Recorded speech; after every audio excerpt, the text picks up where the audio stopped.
Hello, my fellow eggheads. My name is Liz. I'm a certified computer repair technician. Today, we're going to go over how to replace that battery that is either not holding a charge or is completely dead on your HP computer.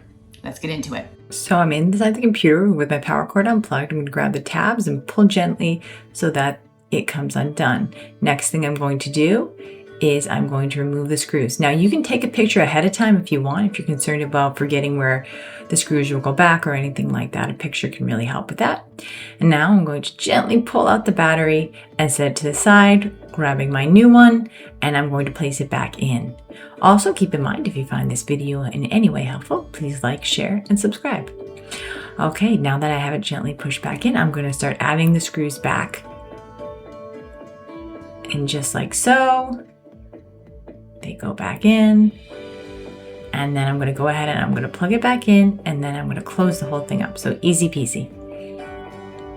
So that's how you do it. You have any questions, concerns, or comments, feel free to leave them down below. But from one egghead to another egghead, this is Liz signing out.